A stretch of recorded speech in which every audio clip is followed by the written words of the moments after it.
Hello everyone. तो पिछले episode में हमने देखा था कि कैसे हमारा जियांग हान पानी के अंदर अनकॉन्शियस पड़ा था कि तभी वो सारी की सारी गोल्डन कॉफिन की एनर्जी को एब्सॉर्ब करके ब्रेक थ्रू कर लेता है। वो मिस्टिक प्रोफाउंड लैंड पर पहुंच गया था, जिसके बाद उसके फादर की लगाई हुई बॉडी पर उसकी सील टूट जाती है और उससे हेवनली आई की पावर मिलती है, जिसका यूज करके वो उस फॉर्मेशन से बाहर निकल चुका था। रियल वर्ल्ड में आते ही उसे पता लग जाता है कि उसके दोस्त मुसीबत में है और वो जाकर मास्कमैन के साथ फाइट करके उन्हें बचा लेता है। इसी बीच जियांग टैंग उनके हत्थे चढ़ गया था, जिसे वो एल्डर्स के हवाले करना चाहते थे, पर एक गोल्डन फॉक्स आकर उसे मार देती है। हमें पता लगता है कि ये गोल्डन फॉक्स और किसी की नहीं बल्कि एल्डर हान की सर्वेंट थी, जिसने की उस गोल्डन कॉफिन के अंदर 100 लोगों को मारकर उनकी स्पिरिचुअल पावर कलेक्ट की थी। पर अफसोस इनकी प्लान पर पानी फिर जाता है और वो सारी पावर जियांग हान को मिल जाती है, जिससे अब एल्डर हान का सबसे बड़ा दुश्मन हमारा जियांग हान बन जाता है। एल्डर हान इतने ज्यादा चालाक थे कि वो ये भी पता लगा लेते हैं कि हमारे जियांग हान के पास हेवनली बीस्ट गोल्ड्रॉन की पावर है। इस एपिसोड के स्टार्टिंग में हमें क्लाउड ड्रीम पवेलियन की मीटिंग हॉल का सीन दिखाते हैं, जहाँ पर सभी एल्डर्स कलेक्ट हुए थे। हमें पता लगता है कि ये सारे एल्डर्स असल में 3 वेन्स मार्शल आर्ट कंपटीशन के बारे में डिस्कस करने के लिए इकट्ठा हुए हैं। मीटिंग में 5 एल्डर्स मौजूद थे, जिनमें से एक थी हमारी लिu युनमेंग पवेलियन मास्टर, दूसरे थे हमारे डेप्यूटी मास्टर हान जिंगे और उनका भाई, साथ ही वहाँ पर हान लिंगफेंग भी मौजूद था। पवेलियन मास्टर लिu युनमेंग उनसे कहती है कि देखिए 3 वेन्स मार्शल आर्ट कंपटीशन पास आ चुका है और ऐसे में मैं चाहती हूँ कि अलाइड टीम की प्रैक्टिस और भी ज्यादा हार्ड कर दी जाए। वहाँ पर मौजूद एल्डर्स को वो कहती है कि सभी मास्टर अपना काम बढ़ा दें, उनकी ट्रेनिंग और ज्यादा हार्ड कर दें। लिu युनमेंग की बात कंप्लीट भी नहीं हुई थी कि तभी वहाँ पर उनकी बात को टोकते हुए उनकी बेटी यानी कि हमारी ज़ोई की एंट्री हो जाती है, जो कि अपनी मॉम को रोकते हुए कह रही है कि मास्टर मुझे आपसे एक बात कहनी है और इसी वजह से मैं चाहती हूँ कि सभी का ध्यान मुझ पर हो। लिu युनमेंग के पूछने पर कि तुम क्या कहना चाहती हो, जल्दी कहो। वो अपने पास मौजूद उस फ्लावर तलिस्मान को निकाल कर दिखा देती है। उस आधे जले हुए स्टार तलिस्मान को देखने के बाद सभी एल्डर्स के चेहरे का रंग उड़ चुका था। वहीं एल्डर हान अभी भी काफी रिलैक्स लग रहे थे।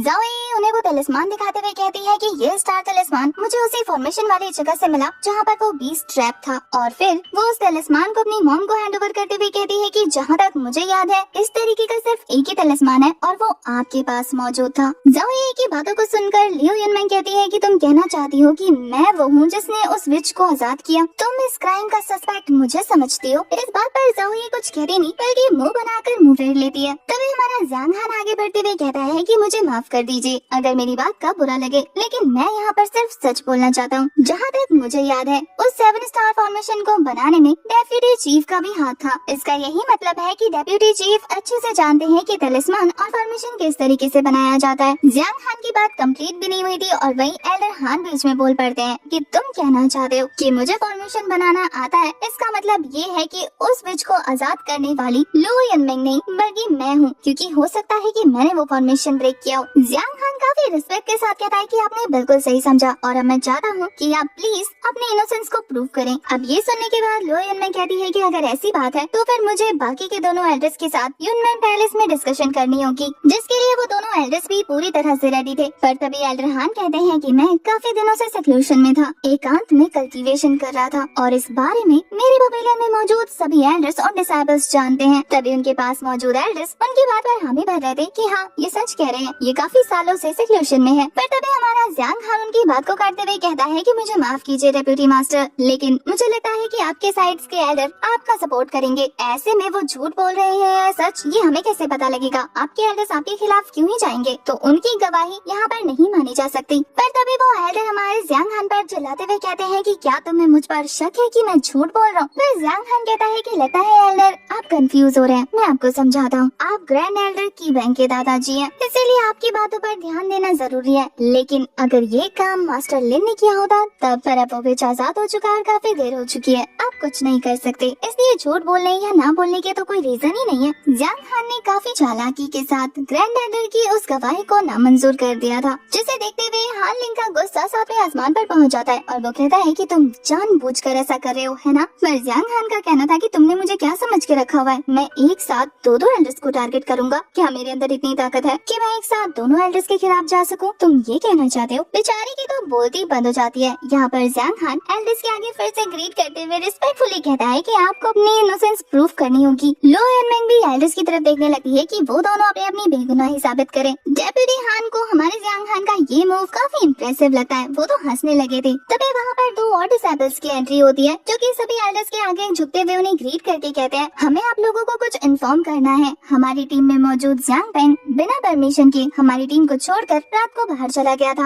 उसका पीछा करने पर हमें वो जिनहुआ माउंटेन में मिला। उसे दूर से देखने पर वो किसी राक्षस जैसा दिख रहा था। उसने मास्क पहना हुआ था और वो फाइट के लिए तैयार हो रहा था। इन दोनों डिसाइपल्स को जियांग पेंग के बारे में बात करना देखकर ज़ोई और जियांग समझ जाते हैं कि ये क्या गड़बड़ करने की कोशिश कर रहे हैं। उन दोनों डिसाइपल्स की बातें सुनने के बाद लो यनमिंग भी उन दोनों से सवाल करती है, जियांग और ज़ोई से, तुम दोनों पर भी कुछ दिनों पहले किसी गोस्ट मास्कमैन ने हमला किया था ना? उनके हामी भरने पर यहाँ की बिंग के ग्रैंडफादर उन दोनों से सवाल करते हैं कि हाल ही में तुम लोगों को जियांग पेंग के अंदर किस तरीके का बिहेवियर देखने को मिला। वो दोनों डिसाइपल्स इस बात को और ज्यादा बढ़ा चढ़ाकर बताते हुए कह रहे थे कि जियांग पेंग के साथ हाल ही में गलत हुआ है और उससे पहले वो काफी अजीब बिहेव कर रहा था। हमने कुछ दिनों पहले उसे डेप्यूटी हॉल मास्टर हान के कमरे से बाहर निकलते हुए देखा था। उस वक्त हमें ये अपना सस्पिशियस नहीं लगा और इस वजह से हमने डेप्यूटी हान को इस बारे में रिपोर्ट नहीं की। ये सारी कहानी सुनने के बाद की पेंग के ग्रैंडफादर ऐसे बिहेव करने लगते हैं जैसे कि उन्होंने सारी गुत्थी सुलझा दी हो। वो कहते हैं कि ऐसा हो सकता है कि जियांग पेंग ने वो स्टार तलिस्मान डेप्यूटी पाविलियन हान जिंगे के कमरे से चुरा लिया हो जब वो कल्टीवेशन में बिजी थे और फिर उसी स्टार तलिस्मान का यूज करके उसने उस स्विच को रिलीज किया हो। कुछ दिनों पहले जियांग हान ने उस पर हमला किया था ना, शायद वो जियांग हान और उसकी टीम से बदला लेना चाहता हो। इसका मतलब ये है कि सारे प्लान की साजिश उस अकेले बंदे ने की है। अब सारा ब्लेम जियांग पेंग पर चढ़ता देखकर ज़ोई को गुस्सा जाता है। वो कहती है कि आप लोग इस तरीके से इनकी बातों पर कैसे भरोसा कर सकते हैं? क्या ये सच बोल रहे हैं? हम तो इस बारे में जानते भी नहीं। हमें अपनी बात को प्रूव करने के लिए प्रूफ देना पड़ा था।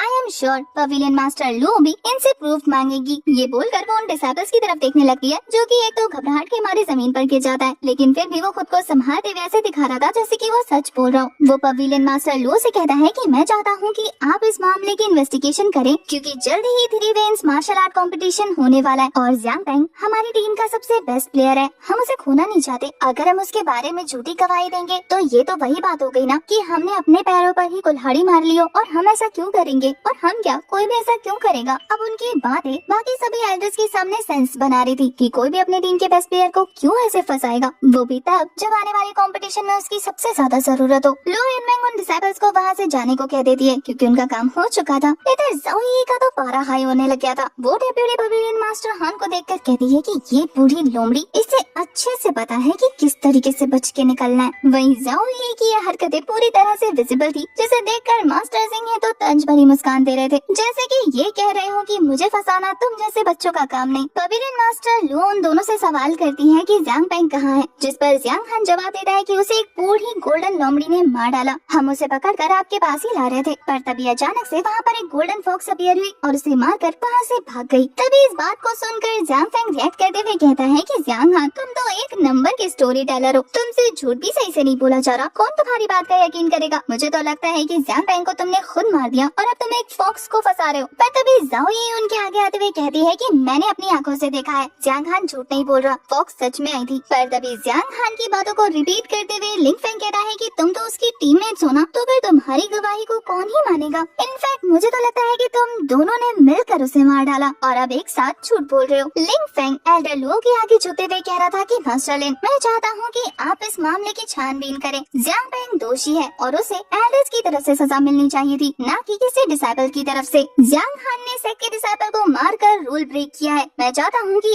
आप इस क्राइम की अच्छी से अच्छी सजा दें। मुझे लगता है कि आपको जियांग हान को सेक से बाहर निकाल देना चाहिए। ये सारी बातें लो यनमिंग भी काफी गौर से सुन रही थी। वहीं लिंग फेंग पर ज़ोई को गुस्सा आने लगता है। वो तो कहती है कि तुम बकवास बंद करोगे या मैं यहीं तुम्हारा मुंह तोड़ दूं। जियांग हान ज़ोई को रिएक्ट करने से रोकते हुए कहता है, लिन फेंग, तुमने कहा कि मैंने जियांग पेंग को मार दिया होगा, तो तुम्हें इस बात को सबूत करने के लिए प्रूफ पेश करना था ना? तुम्हारे पास कोई सबूत है कि मैंने उसे मारा है? तुम्हें नहीं लगता कि सेक्ट रूल के हिसाब से अगर आप बिना प्रूफ के अपने सबॉर्डिनेट को फंसाते हैं तो ये भी रूल्स ब्रेक करता है? बिना प्रूफ के मुझ पर इल्जाम लगाने पर तुम भी तो रूल ब्रेक ही कर रहे हो ना? ये कहते कहते जियांग हान लिंग फेंग के काफी पास पहुंच चुका था। लिंग फेंग वहाँ पर एक फॉर्मेशन बनाना शुरू कर देता है और उसमें हमारे जियांग हान को ट्रैप कर देता है। वो फॉर्मेशन धीरे धीरे बन रही थी, लेकिन फिर भी हमारा जियांग हान मूव नहीं करता वहाँ से, बल्कि वो देखता है कि ये लड़का आखिर करना क्या चाहता है। वहाँ पर मौजूद एल्डर्स भी अभी कुछ नहीं बोलते, पर तभी धीरे धीरे लिंग फेंग उस फॉर्मेशन को और ज्यादा हैवी करते हुए उस पर प्रेशर रिलीज करना शुरू कर चुका था। अपने फॉर्मेशन को पूरी तरह से कंप्लीट करने के बाद वो जियांग हान से कहता है कि जब तक तुम माउंटेन सी रियल पर नहीं पहुँच जाते तब तक तुम्हारे लिए इस फॉर्मेशन को ब्रेक करके बाहर निकालना बहुत ज्यादा मुश्किल है। अब ये सुनकर तो कुछ एल्डर लिंग फेंग को रोकते हुए कहते हैं कि लिंग फेंग अभी रुक जाओ। पर अब तक काफी देर हो चुकी थी। जियांग हान पर प्रेशर पड़ना शुरू हो चुका था, पर जियांग हान को ज्यादा फर्क पड़ता नहीं है। वो अपनी स्पेशल पावर का यूज करके एक दो बार ट्राई करता है उस फॉर्मेशन को तोड़ने का, पर लिंग फेंग उसे छेड़ते हुए कहता है कि अपनी स्पेशल पावर को वेस्ट करने की कोई जरूरत नहीं, तुम इससे एस्केप नहीं कर सकते। वहीं ये देखने के बाद ज़ाओई लिंग फेंग से कहती है कि तुम युनमेंग पैलेस में ही फाइट कर रहे हो, क्या तुम्हारी अकल घास चढ़ने गई है जो इस तरीके का रिबेलियस बिहेवियर दिखा रहे हो। ज़ाओई उसको सबक सिखाने के लिए अपने हैमर को समन कर लेती है, पर ज़ाओई के अटैक करने से पहले लिन फेंग कहता है कि अभी तुम मुझसे अलग हो, बेहतर होगा कि यहाँ से अपनी जान बचाकर भाग लो, वरना मुझे वक्त नहीं लगेगा तुम्हें ट्रैप करने में। इसकी तरह तुम भी मेरे फॉर्मेशन में फंस के रह जाओगी। तभी हमारा जियांग हान उसकी बात को करते हुए कहता है कि तुम्हें किसने कह दिया कि मैं यहाँ पर फंसा हुआ हूँ, मैं जब चाहे यहाँ से बाहर निकल सकता हूँ। ये बोलने के बाद वो अपने हेवन आई को समन करता है और उसकी पावर का यूज करके वो इस फॉर्मेशन में मौजूद ब्रेक पॉइंट को ब्रेक करके बाहर आ गया था। जियांग हान के अपने हेवनली आई का यूज करने के दौरान उसकी बॉडी से काफी जबरदस्त प्रेशर रिलीज हो रहा था, जिससे लिंग फेंग और उसके ग्रैंडपा भी उस प्रेशर से बच नहीं पाते बल्कि हिट होकर पीछे हट जाते हैं। उसके ग्रैंडपा को तो यकीन ही नहीं हो रहा था कि ऐसा कैसे पॉसिबल है, इस लड़के के पास हेवनली आई कैसे आई। वहीं जियांग हान अपने हेवनली आई के साथ काफी कूल दिख रहा था। लिंग फेंग के ग्रैंडफादर को छोड़कर यहाँ पर हान जिंग भी हैरान रह जाता है और उनके बगल में मौजूद एल्डर तो अपनी जगह से उठ के खड़ी हो जाते हैं। वो हमें बता रहे थे कि हेवनली आई को हासिल करना कितना रेयर है। अगर कोई एक नॉर्मल कल्टीवेटर डेली प्रैक्टिस करके हेवन रियाल पर भी पहुँच जाए ना, तो भी उसे हेवनली आई मिलेगा या नहीं इस बारे में कुछ कंफर्मेशन नहीं है। तो फिर इतनी कम एज में इतने कम कल्टीवेशन के साथ इस लड़के के पास हेवनली आई कहाँ से आई। बाकी लोग भी यही बात कर रहे थे कि मिस्टिक प्रोफाउंड रियाल पर पहुँचने के बाद इसे हेवनली आई मिल गया। वो अपने सामने इस तरीके का नमूना पहली बार देख रहे थे। वो लोग तो हमारे जियांग हान को जीनियस कंसिडर कर देते हैं। उन सभी एल्डर्स के अकॉर्डिंग हमारा जियांग हान तो एक नंबर एक्स्ट्रा ऑर्डिनरी टैलेंट है। उन्होंने अभी से प्रेडिक्ट करना शुरू कर लिया था कि एक दिन ये लड़का वर्ल्ड पर रूल करेगा। वही एल्डर की बातें सुनने के बाद लो युनमेंग को भी हमारे जियांग हान में इंटरेस्ट आने लग गया था, क्योंकि उसे भी ये बातें सही लग गई थी। वही दूसरी तरफ हमारा जियांग हान तो खुलेआम अपने हेवनली आई का फ्लेक्स कर रहा था। बेचारे लिंग फेंग की तो बोलती बंद हो जाती है और मुंह खुला का खुला रह जाता है। जियांग हान उस फॉर्मेशन से बाहर आते हुए कह रहा था कि ये तो एक नॉर्मल सा फॉर्मेशन था जिसका लूप होल ढूंढना बहुत ही आराम की बात थी। और फिर अपने डैगर को घुमाते हुए वो लिंग फेंग से कहता है कि लिंग फेंग, मुझे लगता है कि तुम्हें अपने फॉर्मेशन पे और ज्यादा काम करना चाहिए, अभी भी कच्चे खिलाड़ी हो। अगर तुम ये कहोगे कि ये तुम्हारा सबसे बेस्ट मूव था तो फिर मुझे माफ कर दो, मुझे कहना पड़ेगा कि तुमसे ज्यादा बेवकूफ इंसान इस दुनिया में कोई नहीं, क्योंकि ये इतना बेकार था कि अगर अभी मैं तुम्हारे खिलाफ लड़ रहा होता तो तुम्हें कब का मार चुका होता। वही भरी सभा में लिंग फेंग को अपनी बेइज्जती रास नहीं आ रही थी। वो तो कहता है कि जियांग हान, तुझे तो मैं मार डालूंगा।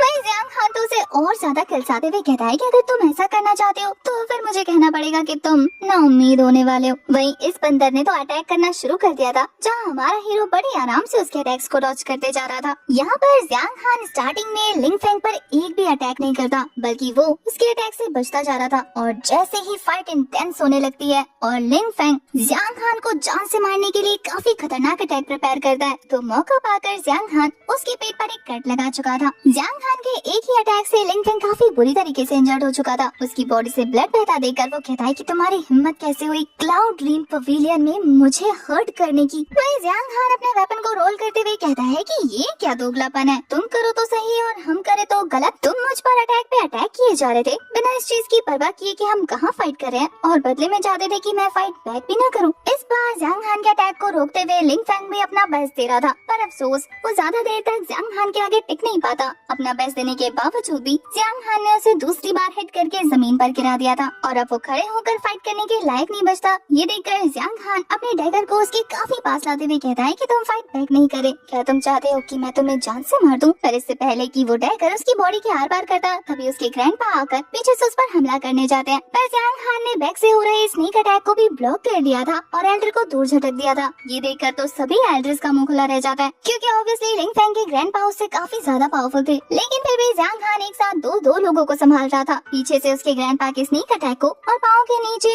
पड़े लिंग फेंग को। जियांग हान अपने डैगर को उसके काफी पास पहुंचकर उसे सिर्फ डरा रहा था, उसे जान से नहीं मारता, बल्कि ये कहते हुए पीछे हट जाता है कि मैं तुम्हें नहीं मारूंगा, क्योंकि आफ्टर ऑल ये रूल्स के खिलाफ है और हम लोग युनमेंग पैलेस में हैं। जियांग हान ने लिंग फेंग को छोड़ दिया था और ये देखते हुए भी ग्रैंडपा सामने आकर उसे जलील करने लगते हैं कि तुम्हारी हिम्मत कैसे हुई इस तरीके से सभी एल्डर्स के सामने अपने फेलो डिसाइपल्स को हर्ट करने की। यहाँ लिंग फेंग के ग्रैंडपा तो एल्डर लोगों के आगे झुकते हुए कह रहे थे कि इस लड़के को कड़ी से कड़ी सजा देनी चाहिए। और वहीं दूसरे एल्डर भी काफी ज्यादा तेज उछलते हुए कह रहे थे कि हमें जियांग हान को सबक सिखाना ही होगा, इसकी हिम्मत कुछ ज्यादा ही बढ़ चुकी है, ये एल्डर्स की आंखों के सामने डिसाइबल को हर्ट कर रहा है। जियांग हान भी एल्डर के आगे झुकते हुए कह रहा था कि मैंने सामने से किसी के साथ फाइट नहीं की, लेकिन अगर एल्डर इस बात को अनदेखा करना चाहते हैं तो मैं इसमें कुछ नहीं कर सकता, मैं तो बस खुद को प्रोटेक्ट कर रहा था। एल्डर ने भी मुझ पर हमला किया, हालांकि सभी जानते हैं कि मेरी कल्टीवेशन इतनी हाई नहीं कि मैं एल्डर के साथ मुकाबला कर सकता, तो उस वक्त मुझे अपनी जान बचाने के लिए जो भी ठीक लगा मैंने वही किया। यहाँ पर जियांग हान उस गोल्डन फॉक्स के बारे में भी बताता है कि उस वक्त मैं जियांग पेंग को इसलिए नहीं बचा पाया क्योंकि वो गोल्डन फॉक्स भी मुझसे काफी ज्यादा पावरफुल था और ऐसे में एल्डर को जो करना है वो कर सकते हैं, मैं इसके आगे और कुछ नहीं कहूँगा। ये बोलकर वो तो सीधा खड़ा हो चुका था। जियांग हान की बातों से हान जिंग को भी काफी ज्यादा गुस्सा आ रहा था। पवेलियन मास्टर लुओ जियांग पेंग को उस विच को आजाद करने के जुर्म में दोषी मान लेती है और फिर वो हान लिनफेंग जो कि हान जियांग को सजा दिलाना चाहता था उसे कहती है कि तुमने बिना किसी कारण के सामने से अपने फेलो डिसाइपल पर जानलेवा हमला किया, जिसके लिए तुम्हें 1 महीने तक इम्प्रिजन में रखा जाएगा। और फिर वो डेप्यूटी मास्टर हान के बारे में बात करते हुए कहती है कि आपकी लापरवाही की वजह से वो स्टार तलिस्मान चोरी हुआ, विच आजाद हुआ, लेकिन आपने दोषी का पता लगाया जिसके लिए आपको इस मामले से दूर रखा जाएगा। और फिर वो जियांग हान से कहती है कि सिर्फ तुम्हारी वजह से ये मामला अच्छे से सुलझ गया, तुम सच में बहुत ज्यादा बहादुर और समझदार हो, तुम्हारी समझदारी की वजह से तुम्हें इनाम दिया जाएगा, जिसके लिए वो अपने पास से एक स्क्रॉल निकालती है और उसे जियांग हान को हैंड ओवर कर देती है। उस बुक को देखकर जाओ ये तो खुश थी और साथ ही इम्प्रेस भी। हमें पता लगता है कि ये बुक 7th लेवल की एक डिवाइन स्क्रिप्चर है, जिसे जियांग हान को देता देखकर एल्डर गुस्सा करते हुए कहते हैं कि आखिर इस डिवाइन लेवल की स्क्रिप्चर को इस नॉर्मल से कल्टीवेटर बच्चे को क्यों दिया जा रहा है। पर पवेलियन मास्टर लुओ का कहना था कि ये मिस्टीरियस स्क्रिप्चर उसी के लायक है। जियांग हान काफी टैलेंटेड बच्चा है, अगर हम उसके टैलेंट को सपोर्ट नहीं करेंगे तो वो आगे चल के भीड़ में गायब हो जाएगा और हम ऐसा नहीं चाहते। हमारे पवेलियन में टैलेंट की कदर की जाती है और ये हमारे पवेलियन के लिए ही अच्छा होगा। बेचारे वो एल्डर खुद कुछ बोल नहीं पाते, हान जिंग की तरफ देखने लगते हैं कि वो कुछ रिएक्ट करे, पर उन्हें शांत देखकर वो भी शांत हो जाते हैं। वहीं बाकी एल्डर्स भी जियांग हान की तारीफ करते हुए कह रहे थे कि तुम्हारे लिए ये 7th लेवल की बुक एकदम सही चीज है, इस स्क्रिप्चर का अच्छे से फायदा उठाना। वहीं दूसरे वाले एल्डर को भी जियांग हान पसंद आ जाते हैं और वो तो खुलेआम कह रहे थे कि मैं तुम्हें बहुत एडमायर करता हूँ, इतनी कम एज में हेवनली आई को अचीव करना सच में बहुत रेयर काम है। सभी लोगों को जियांग हान को प्रेज करता देख कर तो लिनफेंग के पेट में दर्द उमड़ रहा था, पर बेचारा कुछ कर नहीं पाता। वहीं यहाँ जियांग हान सभी को थैंक यू बोलता है। वहीं ये सारी चीजें देख कर लिनफेंग अभी भी नहीं सुधरा था, बल्कि वो अंदर ही अंदर प्लान बनाने लगता है कि वो इस शर्मिंदगी को याद रखेगा और जियांग हान को एक दिन मजा जरूर चखाएगा। तभी पवेलियन मास्टर सभी को वहाँ से जाने को कहती है। वहाँ से निकलते हुए भी ज़ोई जियांग हान को छेड़ रही थी। वहीं उनके जाने के बाद यहाँ पर मास्टर लो बाकी ग्रेट एल्डर से कहती है कि ये लड़का बहुत खास है और ये हमारे क्लाउड ड्रीम पवेलियन को फेमस करने में अहम रोल निभाएगा। मैं चाहती हूँ कि फ्यूचर से इस पर ज्यादा ध्यान दिया जाए। वो अपनी बात पर काफी सीरियस लग रही थी और इसी सीन के साथ हमारा ये वाला एपिसोड हो जाता है खत्म। आपको आज का एपिसोड कैसा लगा कमेंट करके जरूर बताना। तब तक के लिए bye bye, tata, take care.